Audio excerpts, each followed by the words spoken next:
a lo largo de los 10 años en los que he estado, he visto a jóvenes moverse, protestar hacia los gobiernos exigiéndole acción climática.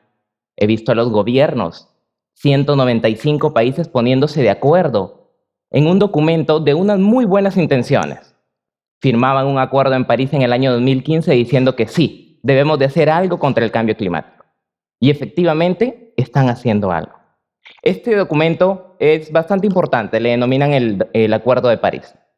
En él decían claramente, nuestra intención es llegar al 2030 con un aumento de temperatura menor a los 2 grados y en el mejor de los casos, menor al 1.5 grados. También he visto a las empresas generar megaproyectos de energía renovable. He visto a varios jóvenes generar innovación y generar emprendimientos que buscan desarrollar productos verdes. He visto todo esto. Incluso he visto un iceberg partirse delante mío. A pesar de haber visto todo eso y haber hecho las sumas y las restas con los esfuerzos que creo muy pocos he logrado hacer yo, debo decirles que ha sido todo insuficiente. Y ha sido insuficiente porque nuestro actual sistema económico no permite que lo sea. Verán, en los últimos 258 años, es decir, desde que inicia la época o la revolución industrial, la primera, a la fecha hoy, 2018, hemos aumentado ya 1 grado centígrado. Este aumento de 1 grado centígrado ha significado un importante efecto sobre los ecosistemas. Esto no solo significa daños en la capa de ozono, daños en pequeños ecosistemas marinos, terrestres, inundaciones, olas de calor, no. Significa que representan un reto importantísimo para la humanidad. Nosotros, las sociedades. Actualmente nosotros tenemos un sistema económico que nos permite vernos como consumidores. Sí, claro, pude haber dicho de que la unidad sería nosotros, los individuos, los humanos, las familias. Pero lo cierto es que desde nuestro actual sistema económico basado en capitalismo, lo que buscamos es aglomerar mayores cantidades de bienes y de servicios para ponerlo a disposición de más y más personas. Sí, esto ha tenido algunas ventajas. La primera es que tenemos mucha abundancia de alimentos. Es así. De hecho, nosotros actualmente tenemos el privilegio de incluso tener cadenas de comida que tienen 24 horas del día. Sí, bueno, no es exactamente el mejor alimento, pero alimento al fin y al cabo. Estas ventajas no las tenían la sociedad de hace unos 40 años. Hace unos 60 o 70 años el alimento pues tendrías que preparártelo. Y este tipo de comportamientos que hemos generado a nivel social siguen creciendo. Claro está, nosotros tenemos mucho alimento en este momento, pero también existen sociedades que carecen de él. Tenemos grandes poblaciones que carecen de alimentos y más allá de eso, estamos generando masas y masas de monocultivo, deteriorando, claro, la tierra, pero dando más y más y más trigo, soja, arroz, poder nutrir a más y más personas. El aumento de 1.0 grados ha significado, por supuesto, que tenemos ciudades en riesgo, no solamente por inundaciones debido a grandes lluvias como lo fue el Niño costero. Ustedes recuerdan que cuando tuvimos eso el año pasado, tuvimos un desabastecimiento de agua en Chiclayo durante 2 días y la gente se puso histérica. La gente en los centros comerciales, incluso en la mayor tienda de abasto, que no voy a decir el nombre, la gente se peleaba, literalmente por una botella de agua.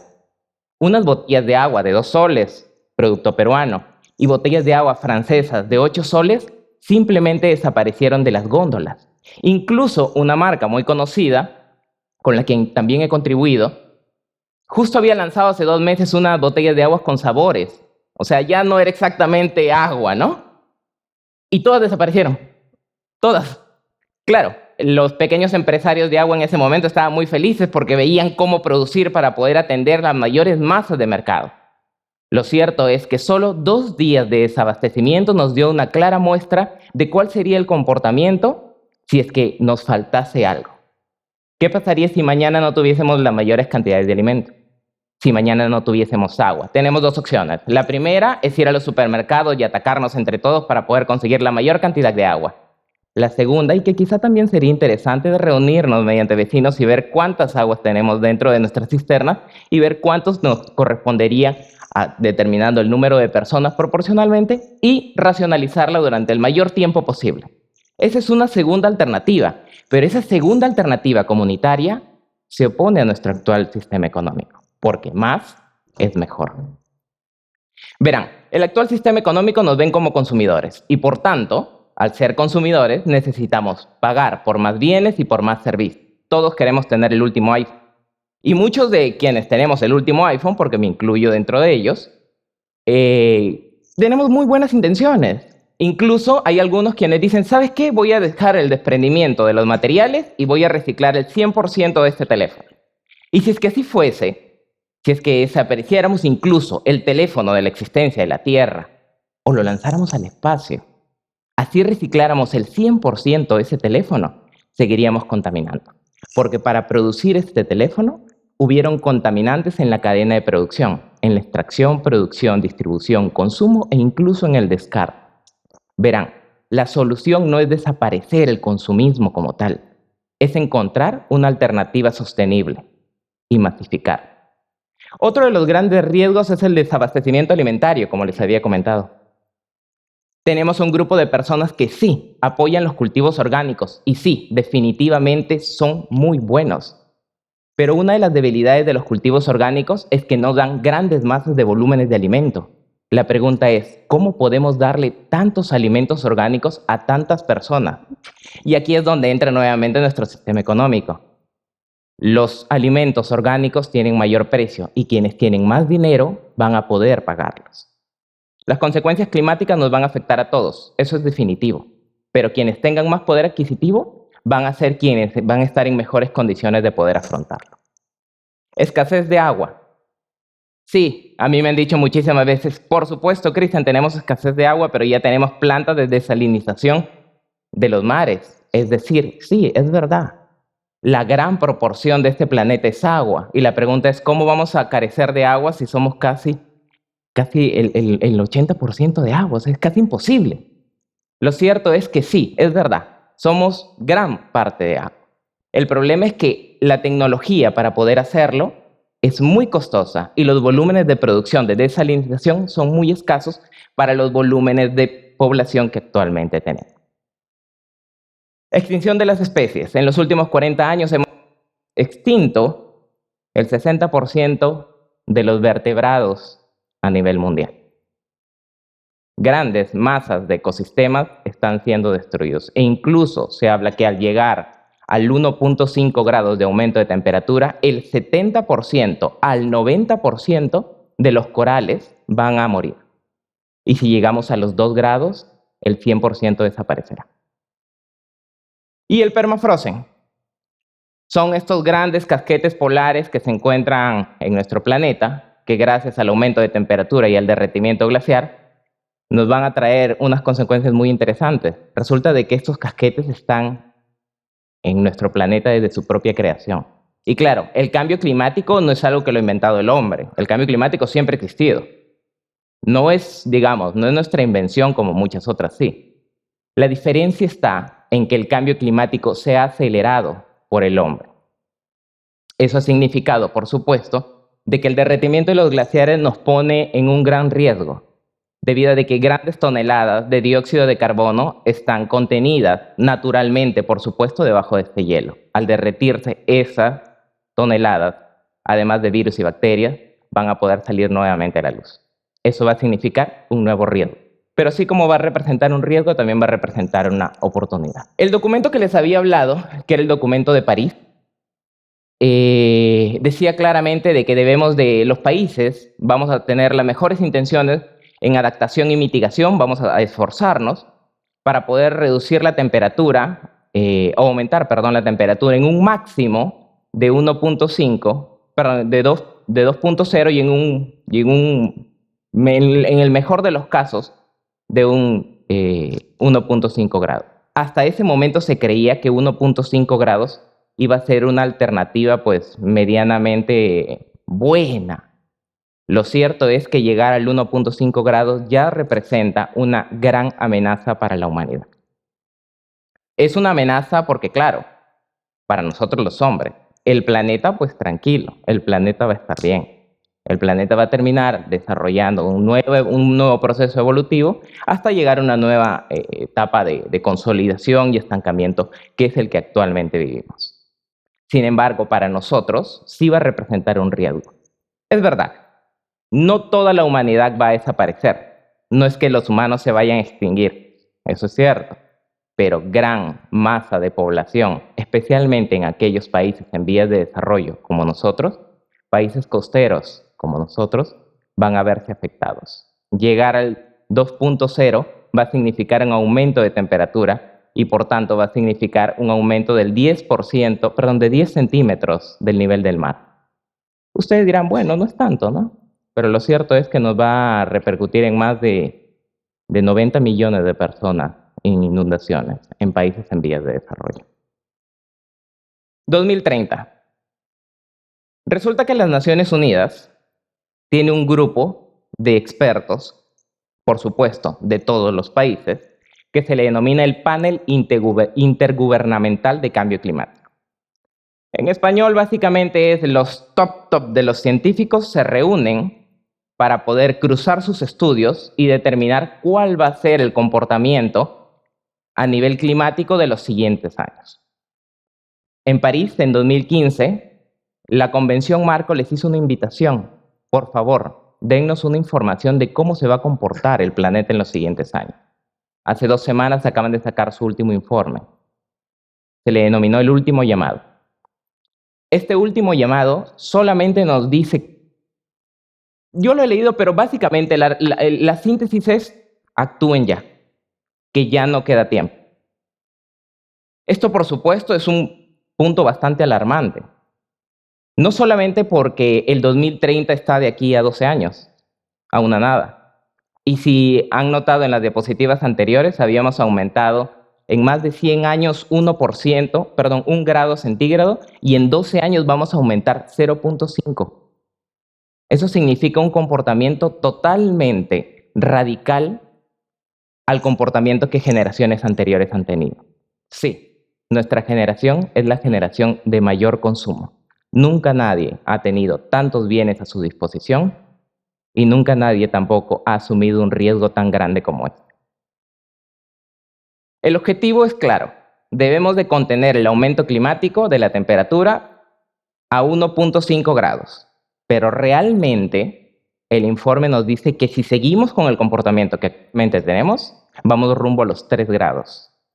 Eso significa una distorsión total del comportamiento de nuestra temperatura y por tanto una destrucción de nuestros ecosistemas. Representa también una oportunidad para poder generar alternativas viables, pero masivas. Sí, es verdad, reciclar ayuda. Andar en bicicleta es una muy buena alternativa. Sí, utilizar el transporte público es la mejor opción si quieres trasladarte de un punto a otro de una manera rápida. Es verdad, debes de consumir alimentos orgánicos, debes de reutilizar los materiales. Pero si te das cuenta, eso no fue suficiente y no va a serlo. Nosotros, que somos actualmente la generación que tiene la mayor cantidad de recursos que ninguna otra ha tenido, tenemos esta gran posibilidad.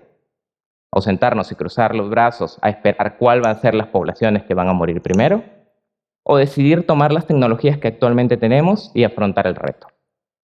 Y sí, la solución al cambio climático no es algo del otro mundo. Parte de este informe indicaba cuál es la recomendación que los expertos de cambio climático nos daban.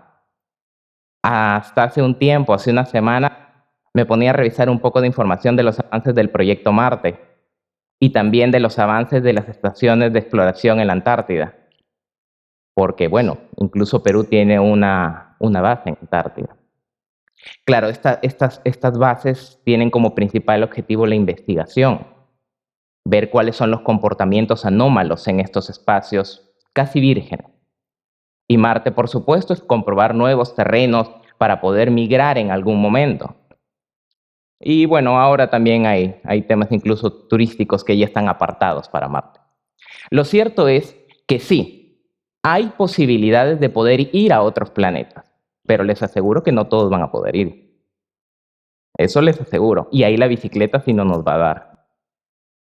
Lo cierto es que para poder afrontar el cambio climático no hay que hacer una mayor ciencia, porque la ciencia ya se ha inventado. Las plantas de desalinización ya existen, las plantas de energía eólica ya existen y el sol con nuestros paneles solares ya existen. Lo que tenemos que hacer es migrar. Esa migración la tenemos que hacer en 12 años. En 12 años tenemos que reducir el 45% de lo que hemos emitido en comparación a la época preindustrial. Y a partir del 2050 tenemos que ser neutros. Es decir, cualquier contaminación que generemos debemos de neutralizarla. La educación ambiental es importante. Sí, las charlas como estas son importantes, sí, pero mucho más importante es tomar acción ante ello. Por supuesto de que los gobiernos tienen la intención de poder invertir en cambio climático. El cambio climático es caro y es caro por las consecuencias. Una cosa es tener una ciudad y mantenerla mediante los impuestos y otra cosa es afrontar una crisis en inundaciones, con olas de calor, con derretimiento de polos glaciares y por tanto con inundaciones. Los fondos para poder hacer una reconstrucción de una ciudad son altos. De hecho, nosotros ya hemos destinado fondos en el norte de Perú por el tema del niño costero, como había comentado. Pero también existen beneficios intrínsecos a la lucha contra el cambio climático. Parte de ellos, por supuesto, es que si mejoramos las condiciones climáticas, el aire va a mejorar. Si mejoramos el aire, nuestra salud va a mejorar. Si luchamos contra el cambio climático, las condiciones de los suelos van a mejorar y por tanto vamos a tener mejor rendimiento de nuestras tierras. Esos beneficios van a significar ahorros futuros. Es un tema simple. Como esto se mueve por economía, esto es simplemente inversión. Invirtamos en cambio climático. Quizá esa ahora sea la mejor alternativa. Y por supuesto, necesitamos una amplia participación. Ya no se trata de hacer pequeños proyectos. Ahora tenemos que hablar de grandes masas de proyectos. No debemos de hablar de colectivos, de pequeños grupos de jóvenes, de grupos indígenas. No, están bien. La subsistencia de estas minorías son buenas, pero necesitamos movernos masivamente hacia una economía sostenible. No sobre un sistema sostenible, sobre una economía que nos permita volcar todo nuestro sistema hacia un nuevo sistema que nos permita tener una economía circulante y ya no lineal como la que actualmente tenemos. Y por supuesto, optimismo. Sí, toda la información científica nos dice que todo está mal. Todo, en serio, todo está mal. Y yo en más de una ocasión lo he pensado así. Pero sin optimismo no vamos a poder afrontar esto. Asuman el reto del cambio climático. Muchas gracias.